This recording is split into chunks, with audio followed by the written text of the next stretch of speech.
வாழ்க வையகம், வாழ்க வையகம், வாழ்க வளமுடன். குரு வாழ்க, குருவே துணை.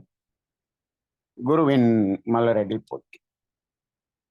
சிந்தனையை உடல் நலத்தை சீரமைத்து உய்வித்த குருவே வாழ்க. தியானமே யோகம், யோகமே ஞானம்.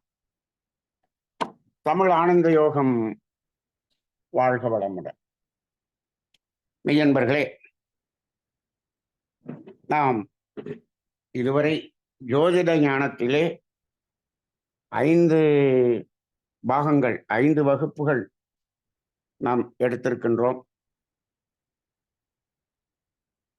சென்ற வாரத்துக்கு முதல் வாரம் நாம் ஜோதிடம் என்பதில் அடிப்படையான பல விஷயங்களை பற்றி நாம் பேசியிருந்தோம்.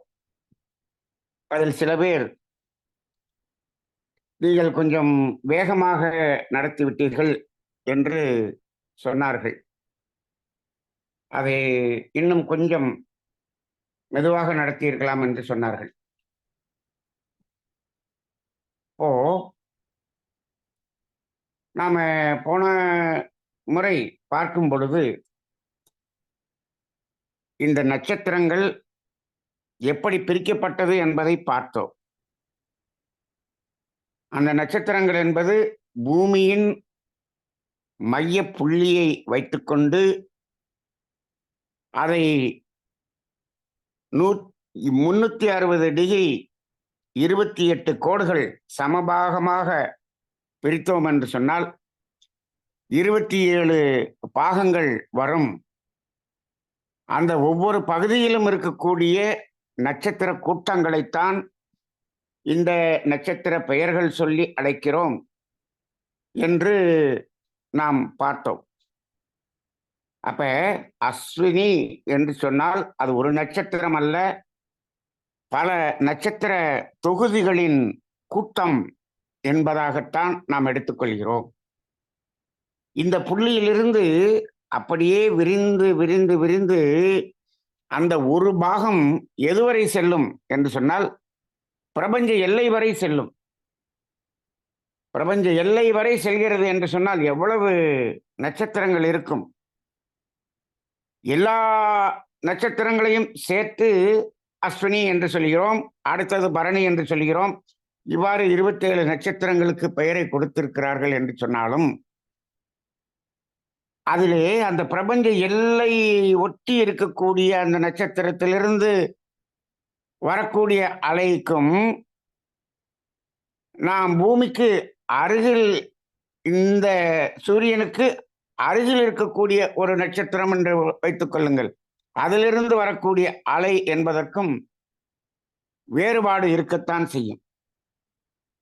இப்போ இதையெல்லாம் எதற்கு, இந்த நட்சத்திரங்களை எல்லாம் நாம் எதற்காக கணக்கில் எடுத்துக்கொண்டோம் என்று சொன்னால், இது எல்லாமே ஒரு அலை இயக்கத்தின் அடிப்படையில் வேலை செய்கிறது என்பதை நாம் அடிப்படையாக முதல் 2 வகுப்புகளிலே நாம் பார்த்திருக்கின்றோம்.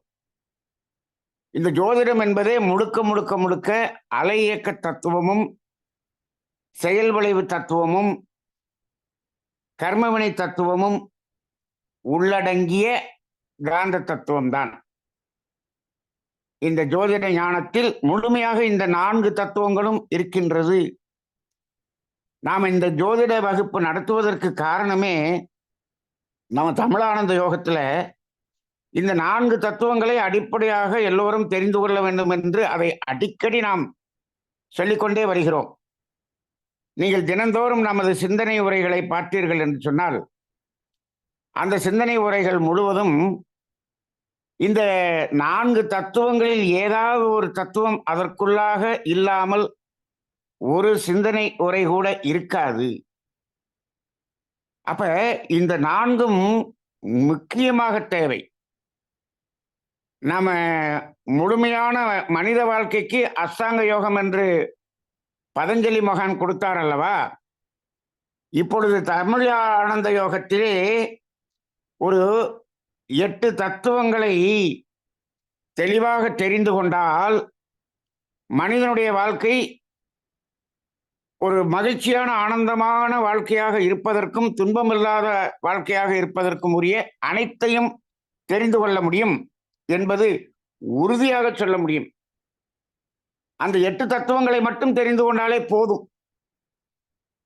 அந்த 8 என்னென்ன என்று சொன்னால் உடல், உயிர், மனம், தெய்வம், இந்த 4ஐ பற்றிய அறிவு.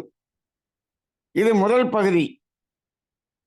இரண்டாவது பகுதி காந்த தத்துவம், அலை இயக்க தத்துவம், செயல் விளைவு தத்துவம், கர்மவினை தத்துவம். இந்த 8 தத்துவங்களை தெளிவாக தெரிந்து கொண்டால் வாழ்க்கை முழுவதும் அதாவது இந்த வாழ்க்கையில் நடக்கக்கூடிய அனைத்து ரகசியங்களையும் நாம் உணர்ந்து கொள்ள முடியும். அனைத்திற்கும் நமக்கு விடை கிடைக்கும். இப்ப எல்லாம் நிறைய கேள்விகளுக்கு பதில் இல்லாமல் இருக்கிறது அல்லவா? வாழ்க்கையில் நிறைய கேள்விகள் இருக்கிறது. ஏன் எனக்கு இப்படி நடக்கிறது? என் வாழ்க்கை மட்டும் ஏன் இப்படி இருக்கிறது? இப்படி நிறைய கேள்விகள் இருக்கிறது. ஆனால் அதற்கு பதில் இங்கு இருக்கிறது என்று சொன்னால் அதை பதிலை தெரிந்து கொள்வதற்கு யாரும் தயாராக இல்லை. எனக்கு இப்படி இருப்பதை மாற்றுவதற்கு ஏதாவது வழி இருக்கிறதா என்றுதான் சொல்லுகிறார்கள். இப்பொழுது கூட பாருங்கள், ஜோதிடம் கற்றுக்கொள்ள முதல்ல 80 பேர் வந்தாங்க. இப்ப என்ன சொல்றாங்க? இப்ப 44 பேர் தான் வந்திருக்கோம். நீங்கள் இந்த ஜோதிடம் கற்றுக் கொடுப்பதை விட எனக்கு ஜோதிடம் பார்த்து சொன்னீர்கள் என்று சொன்னால் நன்றாக இருக்குமே என்று சொல்லக்கூடியவர்கள் தான் அதிகமாக இருக்கிறார்கள். நாம் இதை கற்றுக்கொள்ளுங்கள் என்பது எதற்காக சொல்லுகிறோம்? இதை கற்றுக்கொண்டால் உண்மையை உண்மையாக தெரிந்து கொண்டு நீங்கள் எப்படி வாழ்ந்தால் இதிலிருந்து முழுமையாக விலக முடியும் என்ற உண்மையை கற்றுக் கொடுப்பதற்காகத்தான் நாம சொல்லுகிறோம். ஆனால் 1000 ரூபாய் கொடுத்துட்டு இப்போதைக்கு எனக்கு பலன் சொல்லுங்க அப்படின்னு சொல்றது, இப்ப எல்லாம் 1000 ரூபாய் கூட இல்லை.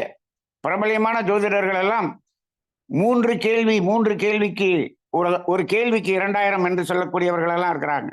டிவியில வர்றவங்க எல்லாம் 3 கேள்வி 6000 ரூபாய். 6000 ரூபாய் கட்டி 3 கேள்வி முடிஞ்சுன்னா அடுத்து முடிஞ்சிருச்சு. அப்புறம் அடுத்த அப்பாயின்மெண்ட். ஒரு கேள்விக்கு 2000 ரூபாய் வாங்கக்கூடிய அளவில் இருக்கிறாங்க.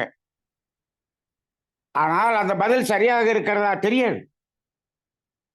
அப்ப இதை உண்மையை தெரிந்து கொள்வதற்கு யாரும் தயாராக இல்லை என்பதுதான் உண்மையாக இருக்கிறது. சரி, அப்ப அந்த அடிப்படையிலே இந்த நட்சத்திரங்களிலிருந்து வரக்கூடிய அலைகளுக்கும் நமது உடலுக்கும் உயிருக்கும் கர்மயத்துக்கும் நேரடியாக தொடர்பு இருக்கிறது. இதை முதல்ல நல்லா புரிஞ்சுக்கணும். உடலுக்கும் உயிருக்கும்னு சொல்லிட்டோம். உயிருக்கும் என்று சொன்னால் அது மனதுக்கும் என்று வைத்துக் கொள்ளுங்க. முதல்ல 4 சொன்னீங்க, இங்க 3 தானே சொல்றீங்களே அப்படின்னு சொன்னா, உயிரின் படற்கை நிலைதான் மனம் என்பது வேதாத்திரியம் தெரிந்தவர்களுக்கு தெரியும். அதனால உயிரையும் மனதையும் ஒன்றாக வைத்துக் கொண்டோம். அப்ப இந்த அலைகள் எந்த கோள்களிலிருந்து வந்தாலும், எந்த நட்சத்திரத்திலிருந்து வந்தாலும், அந்த அலைகள் இந்த உடலோடும் உயிரோடும் கர்மயத்தோடும் நேரடியாக தொடர்பு கொண்டுதான் இருக்கிறது. சரி, அப்ப அந்த அடிப்படையை வைத்துக் கொண்டுதான் இந்த நட்சத்திரங்களை பிரித்திருக்கிறார்கள். சரி, இப்ப இந்த நட்சத்திரங்களை வைத்துக்கொண்டு எந்த நட்சத்திரத்தில் பிறந்தவர் எந்த ராசியில் பிறந்தார் என்பதை நாம சென்ற வாரம் பார்த்தோம். ஒரு நட்சத்திரத்தை 4 பகுதிகளாக பிரித்தோம். அதை பாதங்கள் என்று சொல்லுவார்கள். பரணி 1ஆம் பாதம், 2ஆம் பாதம், 3ஆம் பாதம், 4ஆம் பாதம், எல்லாம் இந்த 27 நட்சத்திரத்துக்குமே 4 பாதங்கள் இருக்கிறது. 4 பாதங்கள்னா 4 பாகங்கள் தான், வேற ஒண்ணும் இல்லை. இப்ப 24 மணி நேரம் ஒரு நட்சத்திரம் இருக்கிறதுன்னு வைத்துக் கொள்ளுங்க. ஒரு நாளைக்கு ஒரு நாள் முழுவதும் இந்த நட்சத்திரம் இருக்கு. ஒரு உதாரணமா 24 மணி நேரத்துக்கு ஒரு நட்சத்திரம் இருக்கிறது என்று சொன்னால் அதை அப்படியே நாளா பிரிங்க. 6 மணி நேரத்துக்கு ஒரு பாதம், அடுத்த 6 மணி நேரத்துல 2ஆம் பாதம், அடுத்து 3ஆம் பாதம், 4ஆம் பாதம், 4 சம பாகமாக பிரித்துக் கொள்ள வேண்டியதுதான். அதுதான் பாதம் என்று சொல்லுகிறோம். சரி, அந்த 4 பாதங்களாக பிரிக்கிறோம். அந்த 27 × 4 அதை பார்த்தோம்னா 108 வருகிறது. இதைத்தான் அஷ்டோத்திரம் என்று சொல்லுகிறோம். அந்த 108ஐ 9ஆல் வகுத்தா 12 வந்துவிடும். இப்ப நமக்கு 12 ராசிகளுக்கும் இந்த 108ஐயும் பிரித்து கொடுக்க வேண்டும். அப்ப அதனால 9ஆல் வகுத்திருக்கோம். ஏன் 9ஆல் வகுத்தோம்? நம்ம இதை நான் ஸ்பீடா சொல்லிட்டதுனால கொஞ்சம் அதாவது கொஞ்சம் சரியா புரியல சார், கொஞ்சம் மெதுவா சொல்லுங்க அப்படின்னு ஒருத்தவங்க சொன்னாங்க. அதனாலதான் நான் இப்ப திரும்ப சொல்றேன். அதை இதை எதுக்காக 9ஆல் வகுத்தோம்னா 108ஐ 12 ராசிகளுக்கும் சமமாக பிரிக்க வேண்டும். இந்த 27 நட்சத்திரங்களும் இந்த 12 கட்டங்களுக்குள்ளாக அடங்க வேண்டும் அல்லவா? அப்ப இந்த 12 கட்டங்கள் அப்படின்னு சொல்றோமே, அந்த கட்டம் இது சதுரமாக கட்டம் இருக்கிறது, செவ்வகமாக கட்டம் இருக்கிறது. ஆனால் இதை எப்படி நாம் எடுத்துக்கொள்ள வேண்டும்? அப்படி ஒரு சக்கரம் போல வட்டமாகத்தான் எடுத்துக்கொள்ள வேண்டும். ஆனால் அது நமக்கு அப்படி போட்டோம்னா நமக்கு புரியாது. அதை நமக்கு பார்க்கறதுக்கு கஷ்டமா இருக்கும்னு சொல்லி இப்ப நம்ம சதுரமாக மாற்றிக்கொண்டோம். அப்ப அந்த கட்டத்தினுடைய நடு மையத்துல ஒரு புள்ளி வைக்கிறோம்னு வச்சுக்கோங்க. இந்த கட்டத்துல இப்ப இந்த படத்துல இருக்கு, அந்த கட்டத்தில் நடுவுல ஒரு புள்ளியை வச்சிட்டோம்னா அந்த புள்ளி தான் பூமியினுடைய புள்ளி என்று எடுத்துக்கொள்ளுங்கள். இந்த பூமியில் இருந்து கொண்டுதான் நாம் இந்த ஜாதகத்தை, வானியலை கணிக்கிறோம். இந்த கட்டத்தின் மையம்தான் பூமியின் மையம்.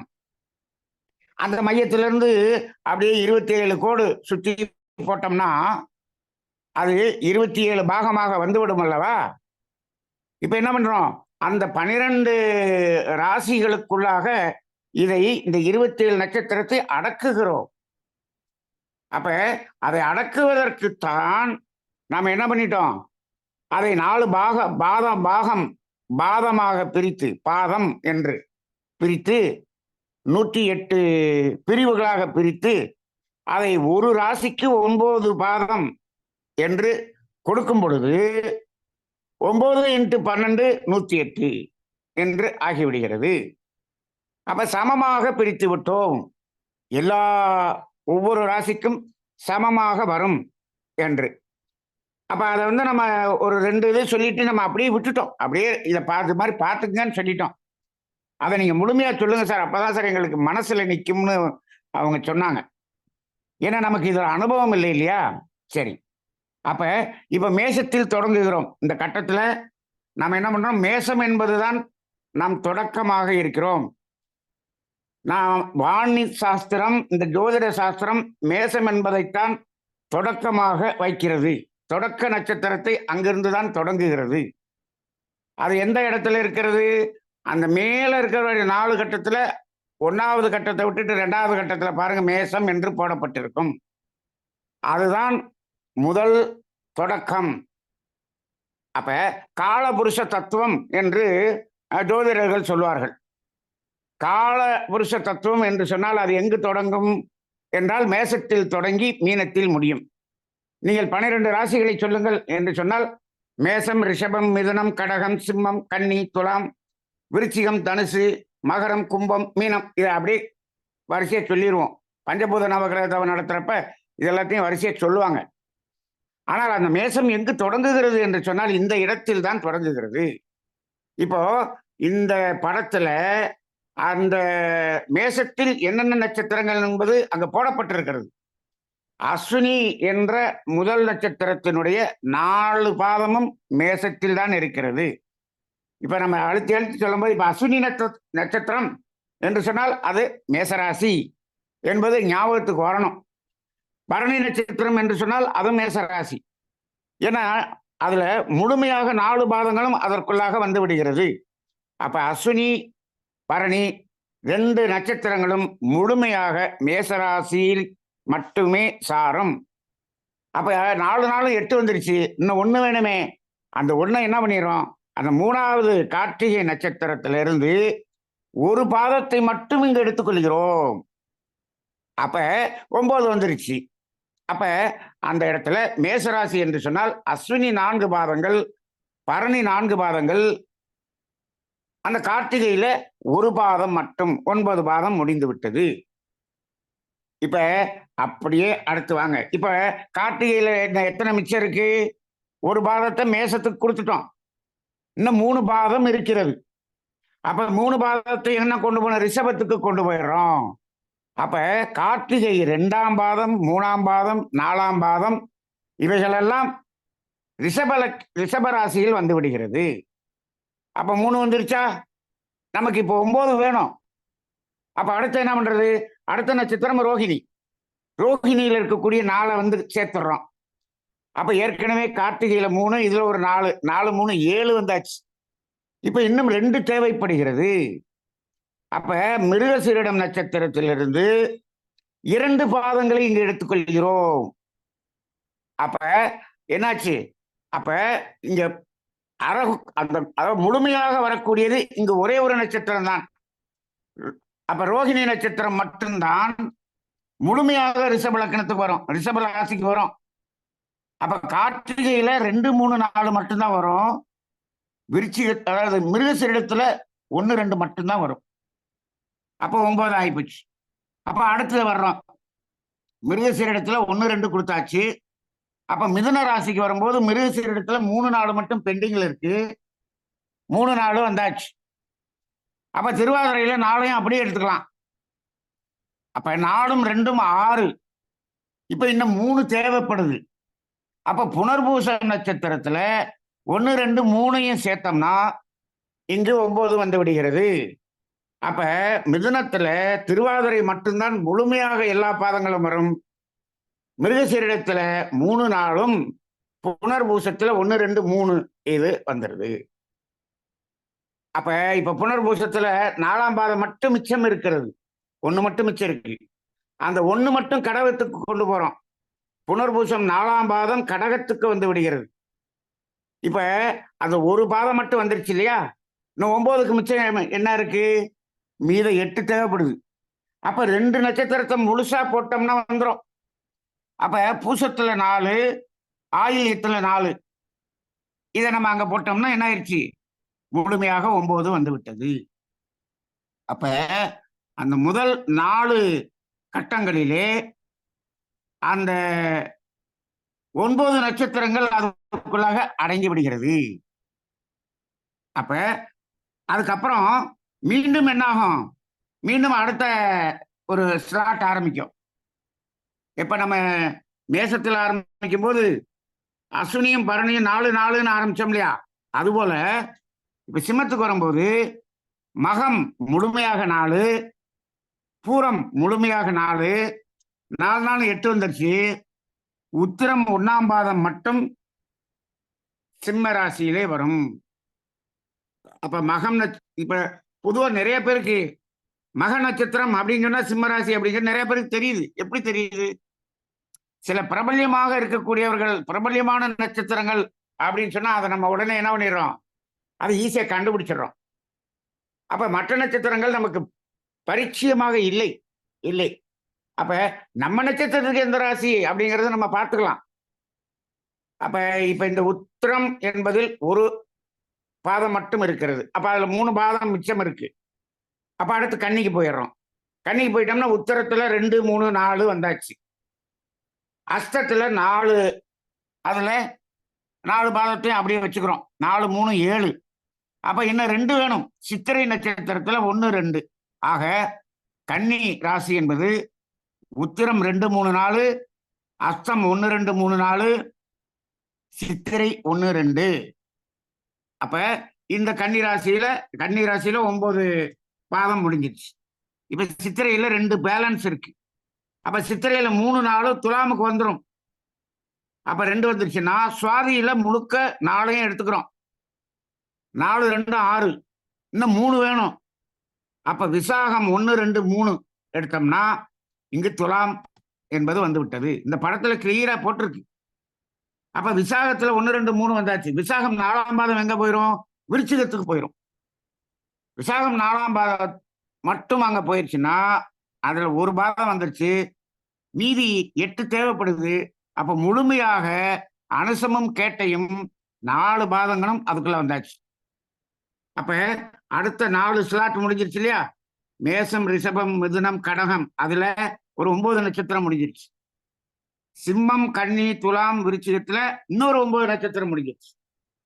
இன்னும் எவ்வளவு நட்சத்திரம் மிச்சம் இருக்கு? இன்னும் மீதி 9 நட்சத்திரம் இருக்கு. அப்ப மொத்தமே 27 தானே. 27. அப்ப அடுத்து மீண்டும் அடுத்த ஸ்லாட் தொடங்குது. தனுசுல மூலம் 4 பாதங்கள், பூராடம் 4 பாதங்கள், மீதி 1 தேவைப்படுது. உத்திராடத்தில் முதல் பாகம் 1ஆம் பாகம் மட்டுமே தனுசு. அடுத்து மகரத்துக்கு போகும்போது இந்த உத்திராடத்துல 1 போக மிச்சம் 3 இருக்கு. உத்திராடம் 2, 3, 4. திருவோணத்துல 4, 4, 3, 7. அவிட்டத்துல 2. அது வரும்போது மகரம். அப்ப உத்திராடம், திருவோணம், அவிட்டம் வரும்போது மகர ராசி. அவிட்டத்துல 2 வந்தாச்சு. மீதி 3, 4. அவிட்டம் 3, 4ங்கிறது கும்பத்துக்கு போயிடும். அப்ப முழுமையாக சதயம் 1, 2, 3, 4 அங்க வந்துடும். பூரட்டாதி 1, 2, 3 இது கும்பராசியாக வந்து விடுகிறது. பூரட்டாதியில 1, 2, 3 வரும்போது பூரட்டாதியில 1 மட்டும் மிச்சம். கடைசியா வந்துடுது பாருங்க. பூரட்டாதி 4ஆம் பாதம் மீனத்துக்கு வந்துட்டு உத்திரட்டாதியில 4ம் ரேவதியில 4மாக 9 வந்து விட்டது.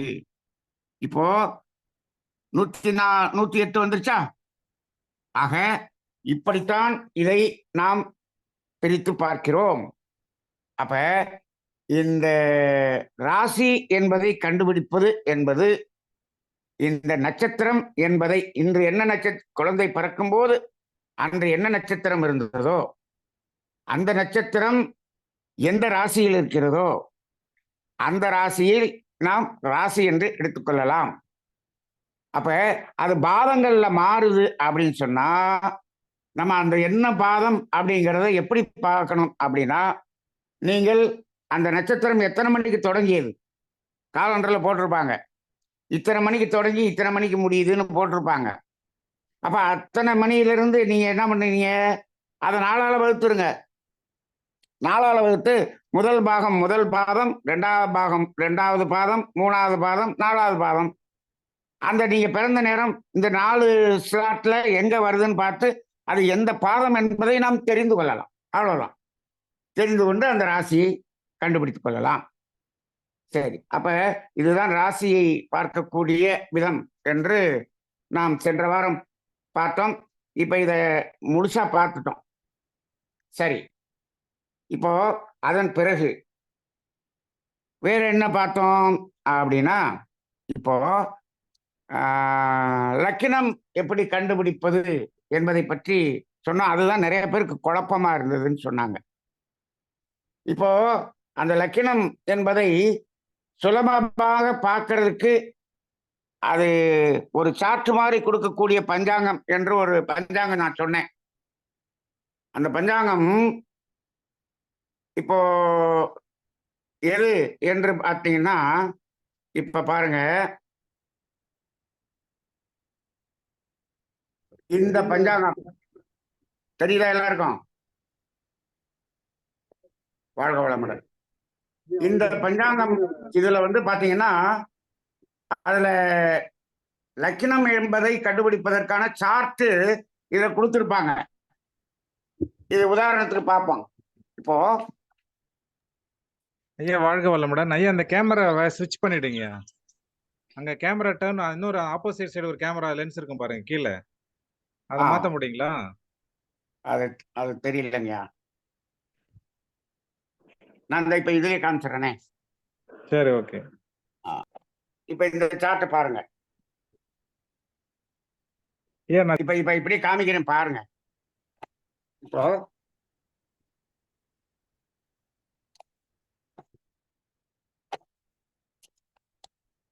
இது என்ன ஆகுதுன்னா, இது ஆனி மாதம் என்பதற்கு இந்த சார்ட் கொடுத்துருக்காங்க. இப்ப பாத்தீங்கன்னா அது காலையில 1ஆம் தேதியிலிருந்து அந்த தமிழ் மாதம் 30 வரைக்கும் காலையில எத்தனை மணில இருந்து எத்தனை மணி வரைக்கும் என்ன லக்கினம் அப்படிங்கிறது இப்படியே சார்ட்ல வந்துடும். இது அப்படியே ரெடி ரெக்கனர் மாதிரி இருக்கும். இது இந்த பஞ்சாங்கத்துல மட்டும்தான் இப்படி கொடுக்கப்பட்டிருக்கும். இதுல பார்த்தோம்னா ஈஸியா நம்ம அதை கண்டுபிடிக்கலாம். அந்த பஞ்சாங்கம் வந்து இதுதான் அந்த பஞ்சாங்கம். சரி, இதை மட்டும் தெரிஞ்சுக்கங்க போதும். சரி, இப்போ இப்ப நாம வந்து இதை எப்படி கால்குலேட் பண்றது அப்படிங்கறத போன தடவை சொன்னோம். அதுல என்ன சொன்னோம்? இப்போ சூரியனை அடிப்படையாக கொண்டுதான் நாம் லக்கினத்தை கணக்கிடுகிறோம் என்று சொன்னோம். இந்த சூரியன் எந்த இடத்தில் இருக்கிறது என்பதை முதல்ல நம்ம தெரிஞ்சுக்கணும். அது சித்திரை மாதம் முதல் பங்குனி மாதம் வரை ஒவ்வொரு மாதமும் ஒவ்வொரு ராசியிலே அந்த சூரியன் பயணிக்கும். இதை நம்ம போன தடவை சொன்னோம். இப்ப நான் இன்னும் அதை நான் முழுசா சொல்லல, ஒரு 2 சொல்லிட்டு அப்படியே பார்த்துக்குங்கன்னு சொல்லிட்டேன். இப்ப சித்திரை மாதம் சூரியன் முழுக்க முழுக்க முழுக்க மேசராசியில் தான் இருக்கும். சித்திரை மாதம் பிறந்தவர்கள் உங்களுடைய ஜாதகத்தை எடுத்து பாருங்கள். உங்களுடைய ராசி கட்டத்திலே அந்த மேசராசியில் தான் உங்களது சூரியன் போடப்பட்டிருக்கும். அப்ப தமிழ் மாதம் என்பதே எதை அடிப்படையாக கொண்டு இருக்கிறது என்று சொன்னால், இந்த ஒரு ராசியில் இந்த சூரியன் இருக்கிறது அல்லவா, இதை அடிப்படையாக கொண்டுதான் தமிழ் மாதம் என்பது நாம் சொல்லுகிறோம். 12 ராசிகளுக்கு 12 மாதம். இது தமிழ் மாதத்துக்குத்தான். அதனாலதான் இப்போ அந்த கிரகங்களுடைய பயிற்சின்னு சொல்றாங்க இல்லையா, அப்ப இந்த கிரகங்களுடைய பயிற்சி, இப்ப இந்த சூரியனுடைய பயிற்சி எப்ப வரும்? ஒவ்வொரு மாதமும் அந்த சூரியனுடைய பயிற்சி வரும். அதனாலதான் இந்த தமிழ் மாதத்தினுடைய முதல் நாள் இருக்கிறது அல்லவா, தமிழ் மாதம் 1ஆம் தேதிய நம்ம நவகிரக தவம் செய்யும் போது எப்பெல்லாம் செய்யலாம் அப்படின்னு நம்ம சொல்லுவோம். அப்ப சொல்லுவோம், என்ன சொல்லுவோம்? தமிழ் மாதம் முதல் தேதி பஞ்சபூத நவகிரகம் தவம் செய்யலாம் என்று சொல்லுவோம். பொதுவா எப்பெல்லாம் சொல்லுவோம்? அமாவாசை, பௌர்ணமி, அப்புறம் என்ன சொல்லுவோம்? தமிழ் மாத பிறப்பு என்று சொல்லுவோம். எதுக்காக தமிழ் மாத பிறப்பு சொல்றோம்னா, அன்றுதான் இது ஒரு ராசியிலிருந்து இன்னொரு ராசிக்கு மாறுகிறது. அப்ப இப்ப குரு பயிற்சி, சனி பயிற்சி, ராகு பயிற்சி, கேது பயிற்சி, இதனாலதான் நம்ம எல்லாருக்கும் தெரியும். ஏன்னா அதெல்லாம் வருடக்கணக்கில் மாறுவதனால் அதை நாம் என்ன பண்ணியிருக்கோம், அதை எடுத்து பலன் பார்த்து கொண்டு இருக்கிறோம். சனி பயிற்சி 2.5 வருஷத்துக்கு ஒரு தடவை வரும். குரு பயிற்சி 1 வருஷத்துக்கு ஒரு தடவை வரும். ராகு கேது பயிற்சி 1.5 வருஷத்துக்கு ஒரு தடவை வரும். அப்ப அதனால அதை வந்து ரொம்ப முக்கியத்துவம் கொடுத்து பார்க்கிறோம். இன்னும் 2.5 வருஷத்துக்கு சனி இந்த ராசியில் தான் இருக்க போகிறது. அப்ப அது என்ன பலனை தரும்னு இந்த ராசி பலனை வைத்துக்கொண்டு நம்ம கோச்சார பலனை பார்க்கிறோம் அல்லவா. ஆனால் சூரியன் என்ன பண்ணுது? ஒவ்வொரு மாசமும் பயிற்சி ஆகிறது. அப்ப தமிழ் 1ஆம் தேதி ஆச்சுன்னா அது சூரியனுடைய பயிற்சி, சூரிய பயிற்சி என்று எடுத்துக்கொள்ளணும். ஆனா அதெல்லாம் நமக்கு சொல்லி பழக்கம் இல்லை. ஆனால் உண்மையிலேயே அது பயிற்சி இருக்கிறது. சரி, செவ்வாய்க்கு பயிற்சி இருக்கிறதா? இருக்கிறது. செவ்வாயினுடைய பயிற்சி கூட இப்ப எல்லாம் அதுக்கெல்லாம் பலன்கள் போட ஆரம்பிச்சிட்டாங்க. ஏன்னு கேட்டா, செவ்வாயினுடைய பயிற்சி ஓரளவுக்கு ஒரு 2 மாதம் 2.5 மாதம் அப்படி வரும். அப்ப 1.5 மாசம் 2 மாசம் வரை அது மாதிரி வரும். இந்த சூரியன் வந்து மாசம் மாசம் வரும். இந்த சுக்கிரனும் புதனும் இருக்கு பாத்தீங்களா, அது பாத்தீங்கன்னா சில மாதம் 1 மாசமும் 4 நாள் வரும், சில மாதம் 1 மாசத்துக்கு முன்னாடி 4 நாள் வரும். அது முன்னாடியும் பின்னாடியும் மாறி மாறி வரும். அது ஒரு அந்த பயிற்சி வந்து எதன் அடிப்படையிலன்னா, அது நம்ம பூமிக்கும் சூரியனுக்கும் உள்பக்கம் இருக்கிறதுனால அதனுடைய பயிற்சிகளினுடைய இது வந்து அப்படியே பூமியை ஒட்டியே போற மாதிரி இருக்கும். நீங்க உங்க ஜாதகத்துல பாருங்க, உங்களுடைய சூரியன் எங்கு இருக்கிறதோ, உங்க கட்டத்துல சூரியன் எங்கு இருக்கிறதோ அந்த சூரியனுக்கு சூரியன் கூடவே இருக்கும், அல்லது சூரியனுக்கு முன்னாடியோ பின்னாடியோ இருக்கும் ஒரு கிரகம். என்ன கிரகம் அப்படின்னு பாத்தீங்கன்னா, இந்த சுக்கிரனும் புதனும் அந்த சூரியன் எந்த கட்டத்துல இருக்கோ அதுக்கு பக்கத்துல தான் இருக்கும். ரொம்ப தூரத்துல போட்டிருந்தாங்கன்னா ஜாதகம் எழுதுனதே தப்புன்னு அர்த்தம். அப்ப சூரியன் கூடவே இருக்கும் புதன், அல்லது சூரியனுக்கு அடுத்த கட்டத்துல இருக்கும், இல்லாட்டி முதல் கட்டத்துல இருக்கும். இது ஏன் அடுத்த கட்டத்துல? அப்ப என்னன்னா, இது அது கரெக்டா தான் சுத்துது. அந்த புதன் வந்து சூரியனை இத்தனை நாளைக்கு ஒரு தடவை சுத்துதுன்னா அத்தனை நாளைக்கு ஒரு தடவை தான் சுத்தும். ஆனால் இந்த பூமி சுத்துற வேகத்துக்கு அது என்ன ஆகும்னா, ஒரு இடத்துல போகும்போது நம்மள அந்த புதன் முந்திட்டு போற மாதிரி இருக்கும். ஒரு இடத்துல போகும்போது நமக்கு பிந்தி வர்ற மாதிரி தெரியும்.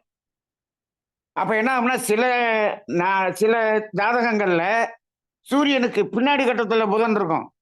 சில ஜாதகத்துல சூரியனுக்கு முன்னாடி கட்டத்துல இருக்கும். சில ஜாதகத்துல சூரியன் கூடயே இருக்கும். அப்ப இந்த பூமி ஒரு தடவை சுத்தி வர்றப்ப அது என்ன ஆகுதுன்னா, கொஞ்ச காலம் சூரியன் கூடவே இருக்கிற மாதிரி இருக்குது, கொஞ்ச காலம் பின்னாடி போற மாதிரி இருக்குது, கொஞ்ச காலம் முன்னாடி போற மாதிரி இருக்குது. அந்த மாதிரி வரும். இது எதுக்கு வரும் அப்படின்னு சொன்னீங்கன்னா, இந்த பூமிக்கு உள்ள இருக்கக்கூடிய 2 கிரகங்களுக்கு மட்டும்தான் அப்படி வரும். மற்ற சூரியனுக்கு பூமிக்கு வெளியில இருக்கக்கூடிய கிரகங்களுக்கு அப்படி வருவதில்லை. அப்ப அதனாலதான் செவ்வாய், குரு, சனி இந்த 3க்கு மட்டும் என்ன பண்றோம், நம்ம பெயர்ச்சிகள் என்று சொல்லுகிறோம். இப்ப புதனுக்கு பயிற்சி இருக்கிறதா? இருக்கிறது. சுக்கிரனுக்கு பயிற்சி இருக்கிறதா? இருக்கிறது. இது எல்லாமே இந்த 27 நாள், 26 நாள், 30 நாள், 32 நாள் அப்படின்னு இருக்கிறதுனால நாம இந்த சூரியன், புதன், சுக்கிரன் இந்த பெயர்ச்சிகளை நாம் பெயர்ச்சியாகவே எடுத்துக்கொள்வதில்லை. சரி, இதை விட வேகமா பயிற்சி ஆகிறது எது அப்படின்னு பாத்தீங்கன்னா, இந்த சந்திரன் தான் வேகமா பயிற்சி ஆயிருது. இப்ப பாருங்க, இப்ப ஒரு நாளைக்கு ஒரு நட்சத்திரம், அஸ்வினி, பரணி, கார்த்திகை ஒரு நட்சத்திரம், அது வரைக்கும் தான் மேச ராசியில இருக்குது. அப்ப என்ன ஆகுது, ஒரு ராசியில 2.25 நாள் தான் இருக்கும். 2.25 நாள்ல அடுத்த ராசிக்கு போயிடும். அப்ப சந்திரன் பயிற்சி 2.25 நாளுக்கு ஒரு தடவை நடக்குது. அப்ப சந்திரன் பயிற்சியினுடைய பலன்லாம் சொல்ல முடியுமா? சொல்ல முடியாது. ஆனால் அதையும் சொல்லுகிறார்கள். அதுக்காகத்தான் என்ன பண்றாங்க, தினந்தோறும் அங்க ராசி பலன்னு சொல்றாங்க பார்த்தீங்களா, அந்த டெய்லி ராசி பலன் சொல்றது, இதெல்லாம் வந்து அதை கேட்டுட்டுலாம் நம்ம வந்து எதையும் நம்ம முடிவெல்லாம் எடுக்கக்கூடாது. இந்த தினந்தோறும் ராசி பலன்கிறது அவங்க ஒரு பப்ளிசிட்டிக்காக பண்ணிக்கிறாங்க. பெரும்பாலும் அந்த தினந்தோறும் ராசி பலன் சொல்றவங்க எந்த கிரகத்தை அடிப்படையாக வச்சு சொல்றாங்கன்னு நீங்க நல்லா கேட்டு பாருங்க. கேட்டு பார்த்தா என்ன வரும்னா, இந்த சந்திரனை அடிப்படையாக வச்சு தான் சொல்லுவாங்க. ஏன்னா அதான் 2.25 நாளைக்கு ஒரு தடவை மாறிக்கிட்டே இருக்குது. அப்ப அந்த சந்திரன் மாறுறத வச்சுக்கிட்டு பலன் சொல்றதுதான்.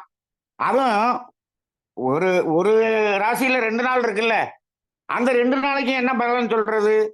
2 நாளைக்கும் சந்திரன் அங்க வச்சுக்கிட்டே தான் அவர் பலன் சொல்லி ஆகணும். அப்ப அது என்ன பண்ணாரு, சந்திரனை வச்சுட்டு ஒரு நாள் சொல்லுவாரு, இன்னொரு நாளைக்கு என்ன பண்ணுவாருன்னா, சந்திரன் அங்க இருக்கும்போது மற்ற கிரகங்களை சூரியன், புதன், சுக்கிரன் அதுகளை வச்சுட்டு சொல்லுவாரு. சொல்லும்போது இந்த சனியையும் குருவையும் என்ன பண்ணுவாரு, அது 1 வருஷத்துக்கு 1.5 வருஷத்துக்கு இருக்கு இல்லையா, ராகு கேது எல்லாம். அப்ப என்ன பண்ணுவாரு, அதை அப்பப்ப சேர்த்துக்குவார். ஆனா பெரும்பாலும் இந்த சந்திரனை வைத்துத்தான் தினப்பலன்கள் சொல்லப்படுகிறது. சரி, அப்ப தினப்பலன்கள் என்று சொன்னால் நமது மனநிலையை வைத்துத்தான் அதை சொல்லுகிறார்களே தவிர, இந்த சந்திரன் என்பது மனோகாரகன் என்பதனால நமது மனநிலையில் இருக்கக்கூடிய மாற்றத்தை அவர்கள் இப்படி இருக்கும் என்று சொல்லுகிறார்கள். அவ்வளவுதான். அது வந்து நமக்கு அது ஒரு பெரிய ஒரு மாற்றத்தை எல்லாம் கொடுக்காது. அதனால தினந்தோறும் அந்த ராசி பலன் கேட்கறது அப்படிங்கிறது சும்மா பொழுது போறதுக்கு கேட்டுக்கலாமே தவிர, அதுல நமக்கு பெரிய ஒரு பலன்கள் என்று அதை எடுத்துக்கொண்டு நீங்கள் எந்த ஒரு காரியத்தை செய்வதோ என்பதோ கூடாது. கூடாது. நான் இன்னும் சொல்லுவேன், நீங்க அந்த சனி பயிற்சி, குரு பயிற்சி, ராகு கேது பயிற்சி இருக்கே, அந்த பயிற்சியை வைத்துக் கொண்டு கூட நீங்கள் முழுக்க எந்த காரியத்திலும் இறங்கி விடாதீர்கள் என்றுதான் நான் சொல்வேன். ஏனென்று சொன்னால் அந்த பயிற்சிக்கு ஒரு பலன் உண்டு. ஆனால் அந்த பலனை விட நாம் லக்கணத்தை அடிப்படையாக கொண்டு நாம் பிறந்தபோது எந்தெந்த கோள்கள் எங்கு இருந்ததனுடைய அந்த பலன்கள் இருக்கிறதே, அந்த பலன்கள் தான் 90% நமக்கு வேலை செய்யும். இது 10% தான் வேலை செய்யும். 5லிருந்து 10% தான் வேலை செய்யும். அப்ப இத நான் போன தடவையே நான் சொன்னேன், நீங்க உங்களுடைய அந்த லக்கின பலன்களுக்கு இந்த பலனை 5% கூட்டிக்கலாமா 5% குறைச்சிக்கலாமாங்கிறதுக்கு மட்டும்தான் பயன்படுத்திக்கணும் என்று சொன்னோம். அப்ப சூரியனுக்கு பயிற்சி இருக்கிறது என்பதை நம்ம புரிஞ்சுக்கிறோம். அப்ப இந்த சூரியன் அங்க ஒரு மாசத்துக்கு இருக்குது, ஒரு மாசத்துக்கு இருக்குதுங்கும் போது இந்த ஒரு ராசியை 30 டிகிரியாக பிரித்துக் கொள்கிறோம். எதுக்கு? 30 நாளைக்கு 30 டிகிரின்னு பிரிச்சுக்குவோம். இப்ப அந்த சூரியன் நகர்ந்து கொண்டே வருகிறது அல்லவா, ஒரு நாளைக்கு ஒரு டிகிரி நகருதுன்னு வச்சுக்கங்க. இது எல்லாமே அப்ராக்சிமேஷன் தான். ஏன்னா ஓரளவுக்கு சரியா வரும். ஒரு சில மாதங்கள்ல 31 நாள் வருது இல்ல, அப்ப ஒரு டிகிரிங்கிறது என்ன ஆகும்? அதுல கொஞ்சம் அந்த ஒரு நாளைக்கு கொஞ்சம் கொசுறு வரும் இல்லையா, வரதான் செய்யும். அதெல்லாம் மைனூட்டா கால்குலேட் பண்ணணும். நம்ம ஒரு அப்ராக்சிமேட்டா பார்ப்போம். அப்ராக்சிமேட்டா பார்த்தா 30 நாளைக்கு 30 டிகிரி என்று வைத்துக் கொள்ளுங்கள். ஒரு ராசியை 30 டிகிரியாக பிரித்துக் கொள்கிறோம். அது 30 டிகிரி நகர்ந்து கொண்டே வருகிறது. அப்ப முதல் நாள் அது 0 டிகிரியில இருக்கும். மேச ராசியில் சித்திரை மாசத்தில் 0 டிகிரியில் இருக்கும். அந்த டிகிரியில இருக்கும் பொழுது சித்திரை 1ஆம் தேதி, சித்திரை 1ஆம் தேதி காலையில் சூரிய உதயம் எத்தனை மணி என்பதை நாம் பார்த்துக் கொள்கிறோம். சூரிய உதயம் 6 மணி 20 நிமிடம் அப்படின்னு வச்சுக்குவோம், ஒரு அப்ராக்சிமேட்டா. இது காலண்டர்ல இருக்கும். இப்ப இன்னைக்கு சூரிய உதயம் 6 மணி 20 நிமிடம் அப்படின்னு வச்சிட்டோம்னா 6 மணி 20 நிமிடத்திலிருந்து தான் அந்த மேச லக்கினம் தொடங்குகிறது. எப்ப? சித்திரை மாசம். மேச லக்கினம் அப்பதான் தொடங்குது. சித்திரை மாதம் 1ஆம் தேதி காலையில சூரிய உதயம் 6 மணி 20 நிமிடம். அந்த 6 மணி 21 நிமிஷத்துல ஒரு குழந்தை பிறந்துச்சுன்னா அது மேச லக்கினம். 6 மணி 19 நிமிஷத்துல பிறந்துச்சுன்னா அது என்ன லக்கினம், என்னவாக இருக்கும்? இப்ப யாராவது சொல்ல முடியுமா? ஈஸியா சொல்லிடலாம். ஏன்? 6 மணி 20ல மேச லக்கினம்னா 6 மணி 19ல அது மீன லக்கினம். அதுக்கு முதல் ராசி இருக்கு இல்லையா, அந்த லக்கினமாகத்தான் இருக்கும். அப்ப 6 மணி 20 நிமிடம் வரை மீனம்தான். 6 மணி 20 நிமிடத்தில் இருந்து ஒரு 2 மணி நேரம் மேச லக்கினமாக இருக்கும். சரி, 2 மணி நேரம் வச்சுட்டோம். 2 மணி நேரம் தாண்டிடுச்சுன்னு சொன்னா அது ரிஷப லக்கினமாக மாறிவிடும். அப்ப இதை எப்படி எடுத்துக்கணும்னா, சூரியன் எந்த ராசியில் இருக்கிறதோ அன்றைய சூரிய உதயத்திலிருந்து, ஏன்னா 2 மணி நேரம் 2 மணி நேரத்துக்கு ஒரு ராசி மாறிக்கொண்டே இருக்கும். அப்ப 12 ராசிக்கு 24 மணி நேரம். ஒரு நாள் முடிஞ்சிருச்சா? 24 மணி நேரம். அப்ப ஒரே நாளில் 12 லக்கினமும் மாறி மாறி வந்து கொண்டிருக்கும். இப்போ லக்கினம் முக்கியமானதா, ராசி முக்கியமானதா? ராசி 10% தான் நான் சொல்லிட்டேன். லக்கினத்தின் அடிப்படையில் இருக்கக்கூடிய பலன்கள் தான் முக்கியம். இன்னைக்கு கிட்டத்தட்ட ஒரு 75% ஆஃப் தி ஜோதிடர்களே இந்த ராசியை மட்டும் வச்சுக்கிட்டே பலன் சொல்லக்கூடிய அளவுக்கு, அந்த அளவுக்கு அறிவைத்தான் வைத்துக்கொண்டு ஜோதிடம் சொல்லக்கூடியவர்கள் ஒரு 75% இருக்காங்க.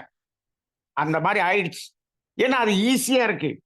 நம்ம மக்களுக்கு என்னது, அது சொன்னா ஆமாமா புரியுது, குரு பயிற்சி ஆயிடுச்சு, இது இங்க மாறிடுச்சு, சனி அங்க மாறிடுச்சு, ராகு இங்க வந்துருச்சு, உங்களுக்கு இனிமேல் நல்லா இருக்கும், போயிட்டு வாங்க அப்படின்னு சொன்ன அப்பா ரைட் அப்படின்னு 200 ரூபாய் கொடுத்து கிளம்பிடுறாங்க.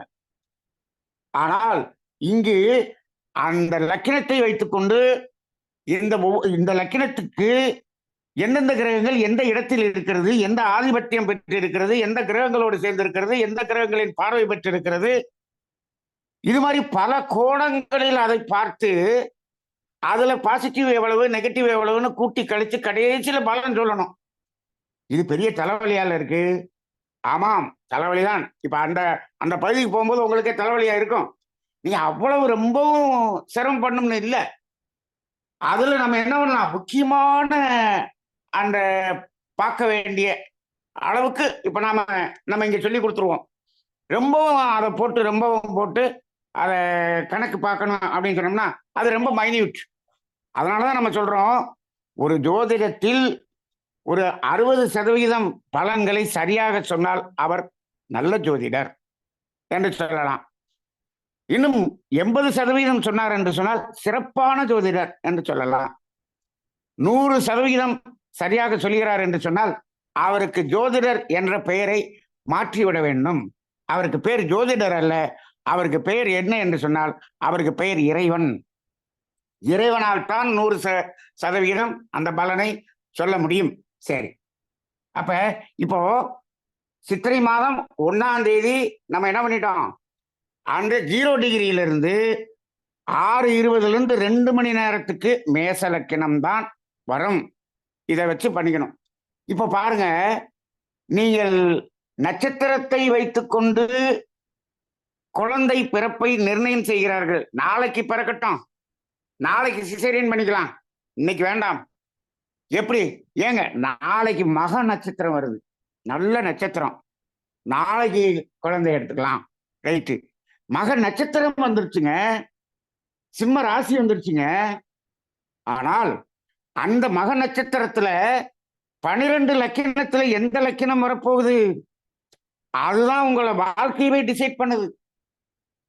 இப்போ அன்னைக்கு மக நட்சத்திரம் தான் இருக்கும், அன்னைக்கு என்னென்ன கோள்கள் எங்க இருக்குதோ அது அங்கதான் இருக்கும். ஒன்றும் பெருசா மாற்றம் இருக்காது. அப்படி மாற்றம் இருந்தாலும் அந்த சந்திரன் மட்டும்தான் ஒரே நாள்ல இங்கிட்டு இருந்து அங்கிட்டு போறது மாதிரி இருக்கும். வேற கிரகங்கள்லாம் பெரும்பாலும் மாறாது. இப்ப சந்திரன் 2.25 நாளுக்கு ஒரு தடவை மாறுதுன்னு வச்சுக்கிறோம். அப்ப 2 நாள் கழிச்சு அப்ப பிறக்கும் போது இந்த காலையில அந்த கட்டத்துல இருக்கும், மத்தியானம் இந்த கட்டத்துக்கு போயிடும். சந்திரன் மட்டும்தான் அந்த கட்டத்தை மாறுமே தவிர மற்ற கோள்கள் எல்லாம் பெரும்பாலும் மாறாது. ஒரு நாள்ல மாறவே மாறாது, எல்லாம் அப்படிதான் இருக்க போகுது. அப்ப அன்னைக்கு முழுவதும் பிறந்த குழந்தைகள் எல்லாமே நல்லா இருக்குமா? நம்ம ஆளு அதை தான் பாக்குறாங்க. மக நட்சத்திரத்துல பிறந்துருச்சுன்னா ரைட். மக நட்சத்திரத்துல சென்னையில மட்டும் எத்தனை ஆஸ்பத்திரியில எத்தனை குழந்தை பிறக்குது ஒரே நாள்ல.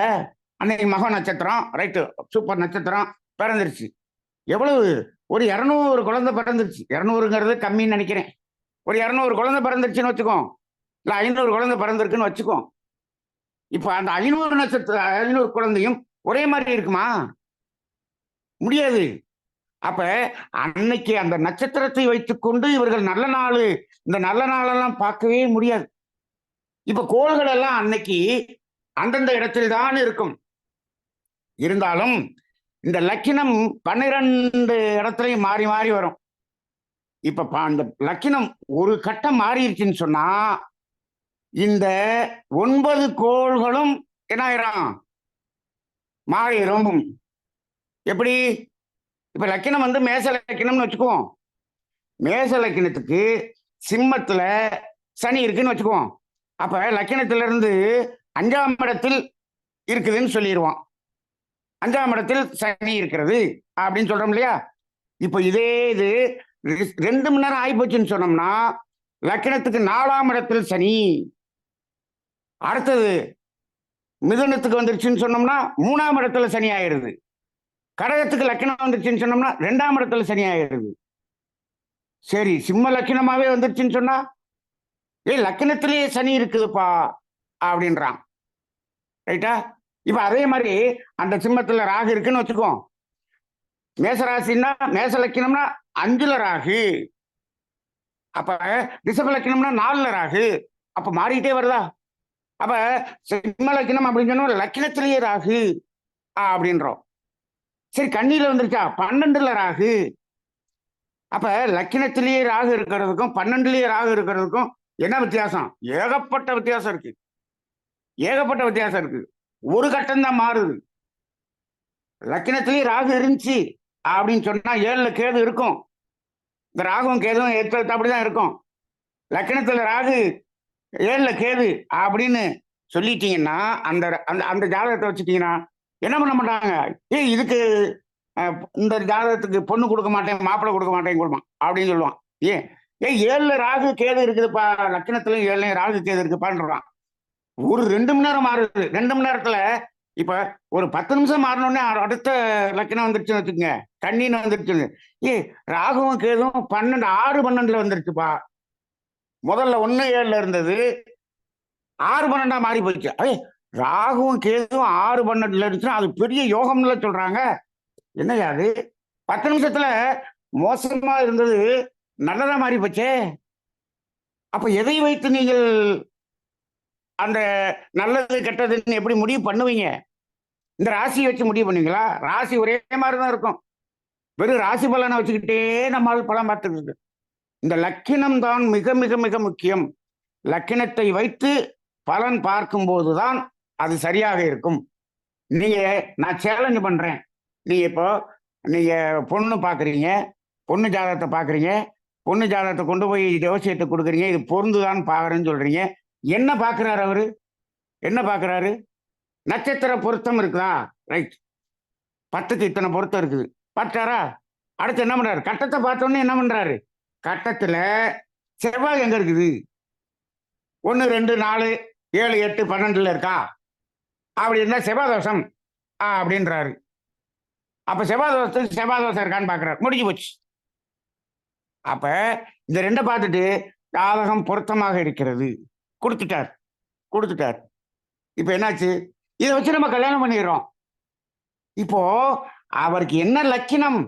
லக்கினத்துல 1, 2, 4, 7, 8, 12 இருந்தா செவ்வாய் தோஷம். அந்த செவ்வாயை மட்டும் பார்த்தீங்களே, அந்த லக்கினத்துக்கு உரியவன் எங்க இருக்கிறான்? அந்த லக்கினத்துல இருந்து சனி எங்க இருக்குது? குரு எங்க இருக்குது? சூரியன் எங்க இருக்குது? ஒவ்வொரு கிரகங்களும் எங்கெங்க இருக்குது? அது எதோட சேர்ந்து இருக்குது? என்ன நிலைமையில இருக்குது? சரி, எது மோசமா இருக்கு, எது நல்லா இருக்குது? சரி, அந்த மோசமானதனுடைய திசை எப்ப வருது பார்க்கணும்ல. அந்த 9 கோள்கள்ல ஒரு 4 கோள் நல்லா இருக்கும், 4 கோள் மோசமா இருக்கும், ஒரு 2 கோள் சுமாரா இருக்கும். ஏதோ இருக்குன்னு வச்சுங்க. எல்லாத்துக்குமே ஒரு மோசமானதுன்னு ஒரு இடம் இருக்கதான் செய்யும். எல்லாமே நல்லா இருக்கிறதுங்கிறது கம்மி தான். இப்போ இதுல ஒரு மோசமான இடத்துல இப்ப குரு வந்து அது இருக்கிற இடம் சரியில்லாம இருக்கு லக்கினத்துப்படி அப்படின்னு வச்சுக்கோங்க. அந்த குரு திசை எப்ப வருது? குரு திசை 16 வருஷம் எப்ப வருது? அது 25 வயசுல ஆரம்பிச்சு 41 வயசு வரைக்கும் வருதுங்க. சரி, 25ல ஆரம்பிச்சு 41ங்கிறது எப்படிப்பட்ட வயசு? அப்ப வந்து மோசமான திசை வருது. இப்ப இது நல்ல ஜாதகமா? நல்ல பொருத்தமான ஜாதகமா? எப்படி? இதை யாரும் பார்க்கிறோமா? பார்க்கறதே இல்லை. அப்ப லக்கினம் முக்கியமா, ராசி முக்கியமா, நட்சத்திரம் முக்கியமா? நட்சத்திர பொருத்தத்தை பார்த்துட்டு செவ்வாய் தோஷத்தை பார்த்துட்டு நம்ம என்ன பண்ணிடுறோம்? முடிச்சிடறோம். சார், இதுக்கு மேல அத்தனையும் கட்டத்தை எல்லாம் போட்டு பார்க்கணும்னா அவருக்கு எங்க நேரம் இருக்குது? நம்ம என்ன எத்தனை எடுத்துட்டு போறோம்? நம்ம நேரம் பதிஞ்சு வச்சிட வேண்டியது. பதிஞ்சு வச்சுட்டு நம்ம பையனுக்கு பொண்ணு ஜாதகம் எடுக்கிறீங்க, ஒரு 40 ஜாதகத்தை எடுத்துட்டு வந்துடுறீங்க. அங்க போய் சங்கத்துல போய் 40க்கும் பொருத்தம் பார்க்கணும். 40க்கும் பொருத்தம் பார்க்கணும்னா இவர் எத்தனையை பார்ப்பாரு? இப்படி டக்கு டக்கு டக்குன்னு போட்டு பார்ப்பாரு. அவ்வளவுதான். இப்ப எல்லாம் அதுக்கு கூட கம்ப்யூட்டர்ல வந்துருச்சு. இந்த நட்சத்திரம் போட்டா எஸ் ஆர் நோன்னு சொல்லுது. டக்குன்னு அடிச்சு விட்டுறாரு. 40க்கும் பார்க்கறதுக்கு அவருக்கு நேரம் சரியா போச்சே, முடிஞ்சு போச்சு. இப்ப 40க்கு வந்து அவர் வந்து லக்கணத்தை பார்த்து அதனுடைய அமைப்புகளை பார்த்து இதுக்கு என்ன திசை வருது, எப்ப வருது, எந்த வயசுல வருது, என்னென்ன பார்வை இருக்கு, எதாவது இது எல்லாத்தையும் ஒரு ஜாதகத்துக்கு பார்க்கணும் அப்படிங்கிறோம்னா அவருக்கு அன்னைக்கே மதியம் வரைக்கும் ஆகி போயிருமே. 40க்கும் பார்க்கணும்னா என்ன ஆகுறது? அப்ப அவ்வளவுக்கு நீங்க 40க்கும் பார்க்கணும்னா எவ்வளவு ரூபா கொடுக்க போறீங்க? சில பேர் விவரமா என்ன செய்வாங்கன்னா, இந்த 40ல இவங்க என்ன பண்றாங்க, இந்த பொருத்தத்தை பார்ப்பாங்க இல்லையா, இந்த பொருத்தம் இருக்கிறதுங்கிறது அதுல ஒரு 8 செலக்ட் பண்றாங்க. அந்த 8ல என்ன பண்ணுவாங்க, அந்த 8 வந்து அதுக்குள்ள கட்டங்கள்லாம் எப்படி இருக்குன்னு பாருங்க அப்படிம்பாங்க. சரி, அந்த கட்டங்கள் நல்லா இருக்கிறதுல ஒரு 2 செலக்ட் பண்றீங்க, 3 செலக்ட் பண்றீங்க. அந்த 3ல என்னென்ன திசை எப்பப்ப வருதுன்னு பாருங்க. அப்ப கடைசியில ஒண்ணுதான் வரும். அதை சரி, அதை செலக்ட் பண்ணுங்க. அப்ப முதல்ல 40க்கு பொருத்தம் பார்க்கறதுக்கு நீங்க ஃபீஸ் கொடுக்கணும். அப்புறம் அந்த 8ல வந்து அதை லக்கண ரீதியா பார்க்கறதுக்கு ஃபீஸ் கொடுக்கணும். அதுக்கப்புறம் என்ன பண்ணணும், அதை ஒன்னு செலக்ட் அதுக்கு ஒரு ஃபீஸ் கொடுக்கணும். இல்லாட்டி அவர் உங்களுடைய ஒருத்தருக்கு பார்க்கறதுக்கே அவர் ஒரு நாள் சரியா போயிடும். ஆனா இன்னைக்கு ஜோதிடர்கள் என்ன பண்றாங்க, ஒரு நாளைக்கு 80 டோக்கன் 100 டோக்கன் கொடுத்துட்டு உட்கார்ந்து இருக்கிறாங்க. அவங்க அப்படிதான் பார்ப்பாங்க. அப்ப இதெல்லாம் இப்ப ஏன் நான் இப்ப இந்த கிளாஸ் நடத்திக்கிட்டு இருக்கேங்கிறது உங்களுக்கு புரியுதா? நீங்களாவது பார்த்துக்குங்க, நம்மளாவது பார்த்துக்கணும் அப்படிங்கிற அடிப்படையில தான் நாம இதை சொல்றோம். சரி, இப்போ சில நேரங்கள்ல சில பேர் கேட்பாங்க, என்னதான் பார்த்தாலும் நமக்கு விதிப்படிதானே சார் அடக்கம் அப்படின்னு கேட்பீங்க. ஆமா, நீங்க எப்படிதான் பார்த்தாலும் இதுக்கு என்ன அமைப்பு இருக்கோ அப்படித்தானே நடக்கும் அப்படின்னு சொல்றோம். ஆனால் அப்படிதான் நடக்கணும்னு அவசியம் இல்லை. அப்படிதான் நடக்குங்கிறது கிடையாது. இது வேதாத்திரிய தத்துவங்கள் தெரிந்தவர்களுக்கு மட்டும் உள்ள தெரிந்த ஒரு ரகசியம். ஏனென்று சொன்னால், இந்த கர்மா தியரி தெளிவாக தெரிந்து கொண்டால் இது எப்படி நடக்குங்கிறத நம்ம தெரிஞ்சுக்கலாம். இப்ப கர்மா தியரியில நிறைய குழப்பம் இருக்கு. நிறைய ஆன்மீக அமைப்புகளிலேயே கர்மா தியரியை தவறாக நம்ம சொல்லக்கூடாது. அவங்க ஒரு விதத்தில் புரிந்து கொண்டு சொல்லுகிறார்கள். வேதாத்திரி மகரிஷியினுடைய கர்மா தியரி ரொம்ப ரொம்ப ரொம்ப தெளிவாக இருக்கிறது. ஆனால் அதுல அவங்க இதுதான் கர்மா தியரி என்று சொல்லுகிறார்கள். ஆனால் அதுல அவர்களிடம் அதை பற்றிய ஒரு கேள்விகள் கேட்டோம் என்று சொன்னால் அந்த கேள்வியை மழுப்பலா பதில் சொல்றாங்களே தவிர தெளிவாக பதில் சொல்ல முடியவில்லை. ஆனால் மகரிஷியினுடைய இந்த கர்மா தியரி இருக்கிறது, கர்மவினை தியரி, இந்த கர்மவினை தத்துவம் இருக்கிறதே, இந்த தத்துவத்தில் இப்போ நான் மகரிஷியினுடைய தத்துவத்தை 34 வருடமாக சொல்லிக் கொண்டிருக்கிறேன். மகரிஷியினுடைய கர்மவினை தத்துவம் இருக்கிறது அல்லவா, செயல் விளைவு தத்துவம், கர்மவினை தத்துவம். இதுல நீங்க என்ன கேள்வி வேணாலும் கேளுங்க, எல்லாத்துக்கும் பதில் சொல்ல தயார்னு சொல்ல முடியுது. அத பதிலுக்கு நீங்க திருப்பி கேள்வி கேட்கறீங்கன்னு வச்சுங்க, அதுக்கும் பதில் சொல்ல முடியுது. இந்த கேள்வி கேட்பவர் சரி இதுக்கு மேல கேள்வி இல்லைங்கய்யா, ரைட்டு, சரியாதான் இருக்கு அப்படின்னு சொல்ற அளவுக்கு பதில் சொல்லக்கூடிய அளவுக்கு நமது தத்துவம் இருக்கிறது. அந்த தத்துவத்தின் அடிப்படையில் பார்த்தோம் அப்படின்னு சொன்னோம்னா ஜாதகம், ஜோதிடம் தெளிவாக வருகிறது. அப்ப இப்போ நம்ம எதை அடிப்படை எப்படி அது மாறும்னு சொல்றீங்க அப்படின்னு சொன்னீங்கன்னா, இப்போ இந்த ஜாதகத்துக்கு சுமாரான மாப்பிள்ளை தான் வரும் அப்படின்னு இருக்குன்னு வச்சுக்கோம். எப்ப கல்யாணம் எப்ப நடக்குது? 27 வயசுல நடக்குது. நீங்கள் இந்த குழந்தை பிறந்து 27 வயது வரை இதனுடைய சங்கீத கர்மத்தை வைத்துக் கொண்டுதான் நம்ம இந்த ஜாதகத்தை கணிக்கிறோம். நம்ம பிறந்த போது கணிச்சது தானே இந்த ஜாதகம். பிறந்த அன்னைக்கு கணிச்ச நேரத்தை வச்சுதான் இந்த ஜாதகத்தை கணிச்சோம். ஆமா. இப்போ 27 வருடமாக இந்த சங்கீத கர்மம் என்பது எங்க இருக்கு? குழந்தையினுடைய ஜெராக்ஸா இருக்குது. இதை முதல்ல நல்லா புரிஞ்சுங்க. ஜோதிடத்துல இது ரொம்ப முக்கியம். ஒரு குழந்தை பிறக்கும் பொழுது அப்பா அம்மாவுடைய கர்ம வினை ஜெராக்ஸ் எடுத்து ஏன்னா இது குழந்தைக்கு வருகிறது. அதுக்கு பேர் தான் சங்கீத கர்மம். இது மகரிஷியினுடைய தத்துவம்.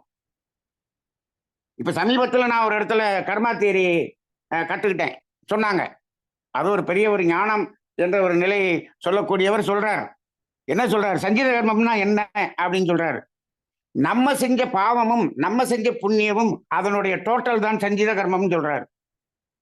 அப்ப பிராரப்த கர்மம்னா என்ன அப்படின்னு கேட்டா, அந்த டோட்டல்ல இந்த பிறவியில நம்ம அனுபவிக்கிறதுக்காக கொஞ்சத்தை எடுத்து வச்சிருக்கிறோமே அதுக்கு பேர் பிராரப்த கர்மம்ன்றார். எப்படி தெரியுதுன்னா, நம்ம பிக்சட் டெபாசிட்ல வச்சிருக்கிறது 10 கோடி. இந்த பிறவியில நம்ம அனுபவிக்கிறதுக்காக அதுல ஒரு 5 கோடி எடுத்து வச்சுக்கிட்டோம்னா அது எஸ்பி அக்கௌண்ட்ல போட்டுக்கிட்டோம்னா அது பிராரப்த கர்மம்ன்றார்.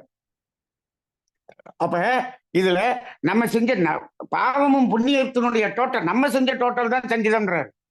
ஆனா மகரிஷி தெளிவா கொடுத்திருக்கிறாரு. ஒரு குழந்தை ஒரு கரு உருவாகிறது என்று சொன்னாலே அங்கு வினைப்பதிவாம் சுமையை விடுத்து தூய்மை பெறவே நினைவாய் உடல் எடுத்தேன். எவ்வளவு தெளிவா இருக்கு பாருங்க. அங்க அந்த கர்மவினை இல்லை என்று சொன்னால் அங்கு கருவே உருவாவதில்லை. அப்ப சங்கீத கர்மம்ங்கிறது அப்பா அம்மாவிடமிருந்து வந்த ஜெராக்ஸ்ன்னு சொல்லிட்டார். நாம இங்க செய்யறது பிராரப்த கர்மம்னு சொல்லிட்டாரு. இனிமேல் செய்ய போவது ஆகாமியம்னு சொல்லி ரொம்ப தெளிவா இருக்கு. அப்ப இப்ப இந்த ஜெராக்ஸ் தான் இந்த ஜாதகம். இப்போ அவங்களுடைய கர்மா தியரி படி இந்த ஜாதகம் எல்லாம் பார்க்காதீங்க, ஜாதகம் எல்லாம் தேவையில்லை. இன்னும் சில ஆன்மீக அமைப்புல ஒருத்தர் பேசுறார். கிட்டத்தட்ட 200 பேர் உட்கார்ந்து இருக்கிறாங்க. 2 நாள் பயிற்சிக்கு 20,000 ரூபாய் ஃபீஸ் வாங்குறாரு. அவர் சொல்றாரு, இந்த கர்மவினை என்ற அந்த கர்மத்தை போய் தூக்கி போடியா, அப்படியெல்லாம் ஒண்ணு கிடையவே கிடையாது. ஜாதகம் ஜோதிடம் எல்லாத்தையும் தூக்கி போடு, கிடையவே கிடையாது. அப்படியே எல்லாரும் ஆன்னு கைதட்டுறாங்க. நான் சொல்றதை கேள்வி, நீ பெருசா அப்படின்றாரு. ஆனா 200 பேருக்கு 20,000 வாங்கிட்டு அவரு பெரிய கோடீஸ்வரனா இருக்காரு. அவர் ஜாதகத்தை மட்டும் அவர் தனியா போய் பார்த்துக்காருன்னு நினைக்கிறேன். அப்ப கர்மவினையே கிடையாதுங்கிறாரு. அப்ப ஜோதிடமும் கிடையாதுங்கிறாரு. ஆனா பெரிய பாத்தீங்கன்னா கிட்டத்தட்ட ஒரு 58 ருத்ராட்ச கொட்டையை போட்டு மாலை போட்டுருப்பாரு. அப்படி பெருசா பேசுவார், பிரமாண்டமா பேசுவார். அப்ப இப்படியும் ஆன்மீகம் சொல்லப்படுகிறது. இது எல்லாத்தையும் ஒவ்வொன்றையும் போய் பார்க்கும்போது தான் தெரியுது வேதாத்திரிய தத்துவம்ங்கிறது எவ்வளவு ஒரு அதாவது ஒரு ஒரு கோல்டன் தத்துவமா இருக்குது அப்படிங்கிறது இப்பதான் தெரியுது. நம்ம வெறும் வேதாத்திரிய தத்துவம் மட்டும் தெரிஞ்சுக்கிட்டோம்னா அதனுடைய மதிப்பு நமக்கு தெரிவதில்லை. ஒவ்வொன்றையும் போய் பார்க்கும்போது தான் வேதாத்திரிய தத்துவம் எவ்வளவு அற்புதமாக இருக்கிறது. ஆனால் இதை அந்த அவ்வளவு கோல்டன் தத்துவத்தை இப்ப என்ன பண்ணிடுறாங்க, பித்தளையாவும் இரும்பாவும் மாற்றி கொடுத்துக்கிட்டு இருக்கிறாங்க வேதாத்திரிய சீடர்கள். ரொம்ப ரொம்ப ரொம்ப ரொம்ப மனசுக்கு வேதனையாகத்தான் இருக்கிறது. அப்ப அந்த அடிப்படையில இப்போ நமக்கு பாருங்க, இப்ப நம்ம இப்ப லக்கினம் கணிக்கிறத பத்தி அது கூட நம்ம தெரிஞ்சுக்கலாம். ஆனா இப்ப நீங்க இந்த விஷயத்தை தெரிஞ்சுக்கிறது ரொம்ப ரொம்ப முக்கியம். இப்போ ஜெராக்ஸ் வந்தாச்சு. அந்த ஜெராக்ஸ் வச்சுதான் நம்ம இந்த ஜாதகத்தை வச்சிருக்கிறோம். 27 வருடத்தில் அப்பாவும் அம்மாவும் நன்றாக தொண்டு செய்து சேவை செய்து புண்ணியங்கள் நிறைய செய்து கொண்டிருக்கிறார்கள் என்று வைத்துக் கொள்ளுங்கள். இந்த குழந்தையினுடைய அந்த ஜெராக்ஸ் இதுல இருக்கக்கூடிய கர்ம வினை இருக்கிறதல்வா, இது என்ன ஆகும் சார்? அப்பாவும் அம்மாவும் அவங்க தொண்டு செஞ்சாங்கன்னா அவங்களுடைய கர்மைய அங்க இருக்கிறது என்ன, அது ஒரிஜினல், இது ஜெராக்ஸ். அது ஒரிஜினல்ல தானே அழியும். இங்க ஜெராக்ஸ்ல இருக்கிறது இருக்கத்தானே செய்யும் அப்படின்னு நம்ம கேட்கலாம். நான் இந்த கேள்வியை மகரிஷியிடம் நேரடியாக கேட்டவன். சாமி, அங்க வந்து ஒரிஜினல் அழிக்கும் போது இங்கதான் ஜெராக்ஸ் எடுத்துட்டு வந்துட்டோமே, அப்ப குழந்தை பிறக்கிறதுக்கு முன்னாடியே நம்ம வந்து மனவளக்கலைக்கு வந்திருந்தா பரவாயில்லையே, நாங்கெல்லாம் இப்ப லேட்டா வந்துட்டோமே, என்ன செய்யறது சாமி? பயப்படாதப்பா.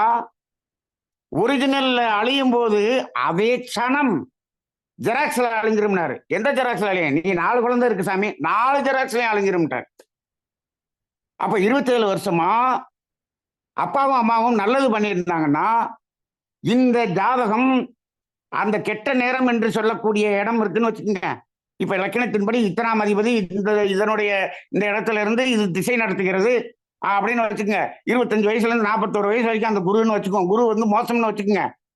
இப்ப என்ன ஆயிருக்கும், 27 வருஷமா அவர் நல்லது பண்ணி புண்ணியம் பண்ணியிருந்தாருன்னா இந்த கெட்ட திசையாக இருக்கக்கூடிய குரு திசை நல்ல திசையாக மாறி இருக்குமா இல்லையா? மாறி இருக்கும். அப்ப பிறக்கும் பொழுது இந்த பொண்ணுக்கு இப்படி மாப்பிள்ளைதான் வரணுங்கிறது தான் விதி. ஆனால் அந்த பொண்ணுக்கு நல்ல மாப்பிள்ளை வர்றதை யார் நிர்ணயம் பண்றா? அவங்க அப்பாவும் அம்மாவும் செய்த புண்ணியம் இவரோட மாப்பிள்ளையவே மாத்திடுது. நீங்க, நான் சேலஞ்ச் பண்ணி சொல்றேன், பிறந்த உடனே என்ன சொல்லிடுவாங்க அவங்க மாமா வீட்டுல, ரைட்டு பொம்பளை பிள்ளை பிறந்துச்சா என் மகனுக்கு தான் அவன் பிள்ளைய கொடுக்கணும் சொல்றாங்களா? சொல்றாங்களா? எங்கேயாவது அப்படி நடந்திருக்கா? அப்படியே நடக்குதா? மாறிடுதா? மாறிடும். எப்படி மாறும்? இங்க ஜாதகத்துல மாறிடும். ஜாதகம் மாறிடுச்சுன்னு சொன்னா மாப்பிள்ளை மாறிடும். அப்ப இந்த 27 வருஷத்துல நம்ம என்ன பண்ண முடியும்? ஜாதகத்தை மாற்ற முடியுமா? மாற்ற முடியும் சார். அப்ப வந்து இப்ப இந்த ஜாதகத்தை பார்த்து எப்படி சார் பலன் சொல்றது? எப்படி பலன் சொல்றது? அப்ப இந்த ஜாதகம் பார்க்கறதுல பொய்யா அப்படின்னு கேட்பீங்க. எப்படி பார்க்கணும் அப்படின்னா, நீங்க ஒரு ஜாதகத்தை பாக்குறீங்க, அந்த ஜாதகத்துக்கு வந்து 35 வயசா இருக்கு.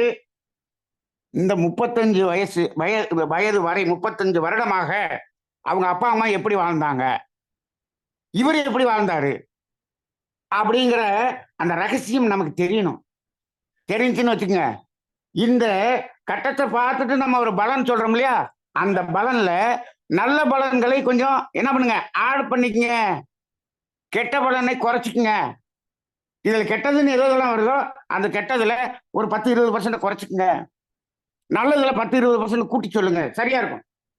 அப்ப நமக்கு என்ன தெரியணும், அவங்க எப்படி வாழ்ந்தாங்கன்னு தெரியணும். நமக்கு ஜோசியம் பார்க்க வர்றவங்க இவங்க எப்படி வாழ்ந்தாங்கன்னு அவங்கள்ட்டே கேட்டோம், நாங்க நல்லாதான் வாழ்ந்தோம்னு சொல்லுவாங்க. அப்போ ஒருத்தருடைய ஜாதகத்தை பார்க்கணும்னா அவருடைய நண்பர்கள் 2 பேருக்கு போன் பண்ணி இவங்க எப்படியா வாழ்ந்தாங்கன்னு நம்ம கேட்டுட்டு தான் பலன் சொல்லணும். அப்பதான் சரியா இருக்கு. நான் அதனாலதான் சொன்னேன், நீங்க 60%க்கு மேல துல்லியமா சொல்ல முடியாதுங்கிறேன். சொல்ல முடியாது. ஏன், இவங்களுடைய வாழ்க்கை எப்படி இருந்துச்சுன்னு யாருக்கு தெரியும்? ஜோசியம் பார்க்க வர்றவங்க யாரும் நமக்கு தெரியும், அவங்கள பத்தி நமக்கு முன்னப்பட்ட தெரியுமா? தெரியாது இல்லையா? எனக்கிட்ட ஒரு மாப்பிள்ளை ஜாதகத்தை சொன்னாங்க. அந்த ஜாதகத்துல எப்படி இருக்கு, ரைட்டு. அவங்க அப்பா என்ன பண்றாருன்னு கேட்டேன். அவங்க அப்பா வந்து அந்த கூட்டுறவு சொசைட்டியில செக்ரட்டரியா இருக்காரு, நிறைய பிளாட்டு, கார் வசதி, பங்களாலாம் வச்சிருக்காரு. இவர் பெரிய பையனை டாக்டருக்கு படிக்க வச்சாரு, எல்லாமே பிரைவேட் காலேஜில் கோடியா கொடுத்து படிக்க வச்சாரு. எங்க வேலை பார்க்குறாரு? சொசைட்டில செக்ரட்டரியா இருக்காரு. இப்ப இவர் ஜாதகத்துல கெட்டது கூடி இருக்குமா நல்லது கூடி இருக்குமா நானா அசம்ஷன் பண்றேன். இவர் அங்க என்ன பண்ணியிருப்பாரு? அங்க ஃபுல்லா எல்லாமே சைடுல அடிச்சு அடிச்சு அடிச்சு அடிச்சு அடிச்சு அத்தனையிலையும் காசு சம்பாரிச்சு இவர் இதை படிக்க வச்சு எல்லா வேலையும் பண்ணியிருக்கிறார். அப்ப இவர் ஜாதகம் என்ன இருக்கும்? கெட்டது கெட்ட ஒரு அமைப்பு இருக்கிறதுல அது இன்னும் கொஞ்சம் கூடி இருக்கும். அவ்வளவுதானே. ஓரளவுக்கு அசம்ஷன் பண்ணலாம், அவ்வளவுதான். ஆனா துல்லியமாக எடுக்க முடியாது நம்மளால. இப்ப நான் இதை எதுக்கு சொல்றேன் அப்படிங்கிறோம்னா, அதுக்கு எடுக்கிறது இருக்கட்டும், அடுத்தவங்களுக்கு பார்த்து எடுக்கிறது கிடக்கட்டும். நம்ம ஜாதகத்தை மாற்ற முடியுமா? மாற்ற முடியுமா? மாற்ற முடியும், மாற்ற முடியும். அதுக்காக தான் இப்ப நம்ம ஜோதிடத்தை கத்துங்கன்னு சொல்றேன். நம்ம கத்துக்கிட்டு நாம இந்த புண்ணியம் செய்வதை, சேவை செய்வதை இன்னும் கொஞ்சம் இன்க்ரீஸ் பண்ணணுமா அப்படிங்கறது தெரிஞ்சுக்கிறதுக்கு பண்ணுங்கன்னு தான் சொல்றேன். வேற ஒண்ணும் இல்லை. பரவாயில்லையே, நன்மணி சார் வந்து தமிழ் ஆனந்த யோகத்துக்கு சர்வீஸ் பண்றதுக்கு ஆளை பிடிக்கிறாரோ அப்படியெல்லாம் இல்லை, அப்படியெல்லாம் இல்லை.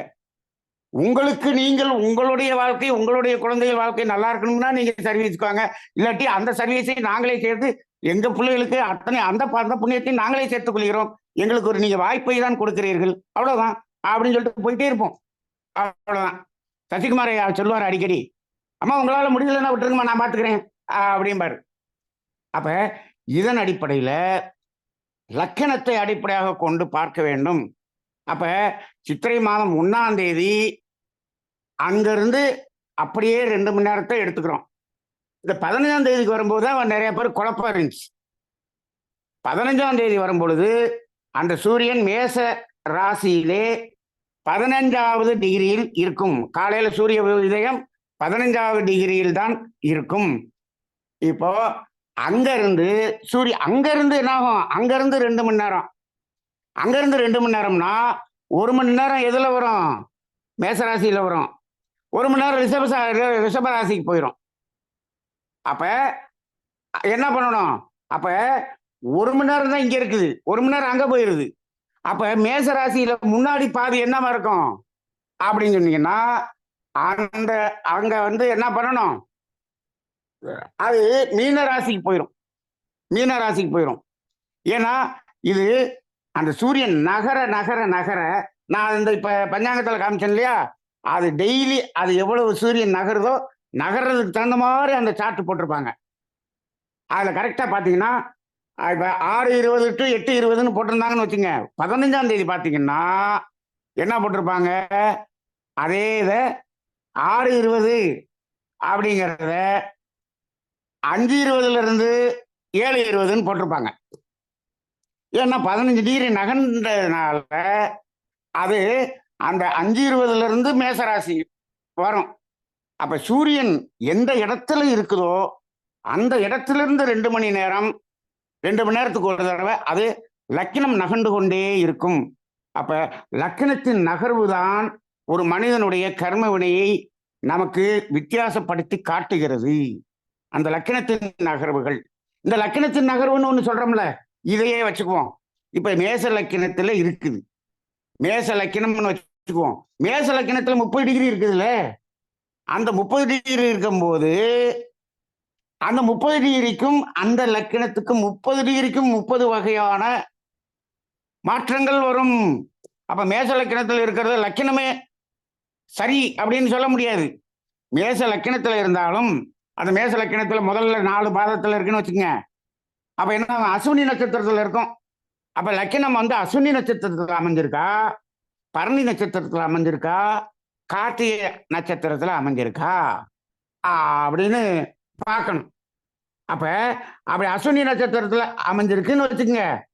அந்த அஸ்வினி நட்சத்திரத்துக்கு உரிய கிரகம் எது அப்படின்னு ஒரு இது இருக்கு. அந்த சார்ட் நான் அடுத்த வாரம் சொல்றேன்.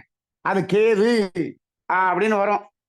அப்ப ஒவ்வொன்றும் அந்த ஒவ்வொரு டிகிரியை வைத்துக்கொண்டு பார்த்தோம்னு சொன்னோம்னா அந்த லக்கினத்துக்குள்ளாகவும் ஒவ்வொரு டிகிரிக்குள்ளாகவும் பலன் மாறுபடும் மாறுபடும்.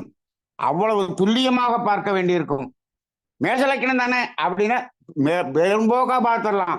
மேச லக்கினத்தில் எத்தனாவது டிகிரியில் லக்கினம் அமைஞ்சிருக்கு பார்க்கணும்ல, அவ்வளவு பார்க்கணும். அப்ப இந்த ஜோதிடம்ங்கிறது எவ்வளவு துல்லியமாக இருக்கிறது என்று பாருங்கள். லக்கினம், லக்கணத்தினுடைய டிகிரி, அதன் அந்த டிகிரி எந்த கோட்டு 14வது டிகிரியில் இருக்குதுன்னு சொன்னா அந்த 14வது டிகிரியை 9 கோள்களாக பிரித்து அதில் எந்த கோளில் இருக்கிறது என்று பிரித்து பார்த்தால்தான் அக்யூரேட்டான நம்ம பலன்களை எடுக்க முடியும். இந்த அக்யூரேட்டி எடுக்கிறத இந்த அக்யூரேசி எடுக்கிறதெல்லாம் நம்ம கணக்கு போட்டு எடுக்க முடியாது. அதுக்கெல்லாம் சாஃப்ட்வேர், அது நம்ம இந்த கோர்ஸினுடைய இறுதியில் நம்ம அந்த சிஸ்டத்தை பற்றி சொல்லி கொடுப்போம். அதை சொல்லும் போது நம்ம அதை அக்யூரேட்டாக எடுக்கிறத பார்த்துப்போம். ஆக இப்போ நம்ம சென்ற வாரம் நடத்தினது தான் இந்த வாரமும் பேசி இருக்கிறோம். இப்போ தெளிவாக இருக்கும்னு நினைக்கிறேன். அதனால இப்போ இந்த ராசி என்பதை விட லக்கினம் என்பதை புரிந்து கொள்ளுங்கள். இந்த வாரம் புதிதாக நீங்க தெரிஞ்சுக்க வேண்டியது, இந்த சனிக்கு மட்டும்தான் பயிற்சி, குரு ராகு கேதுக்கு மட்டும்தான் பயிற்சி இல்லை. சூரியனுக்கும் பயிற்சி இருக்கிறது, புதன் சுக்கிரனுக்கும் பயிற்சி இருக்கிறது. ஆனால் அதுவெல்லாம் எப்படி இருக்கும்? மாதத்துக்கு ஒரு முறை பயிற்சி ஆகிவிடுகிறது. அதே சமயத்தில் சந்திரன் 2.25 நாளைக்கு ஒரு தடவை பயிற்சி ஆகிவிடுகிறது.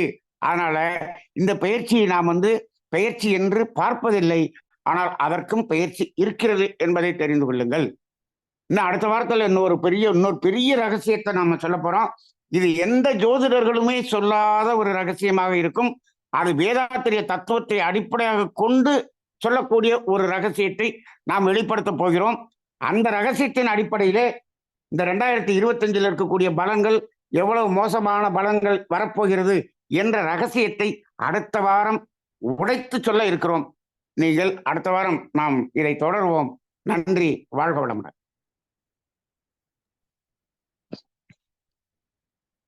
வாழ்க வையகம், வாழ்க வையகம், வாழ்க வளமுடன்.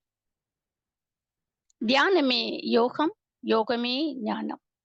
தமிழ் ஆனந்த யோகம். வாழ்க வளமுடன்.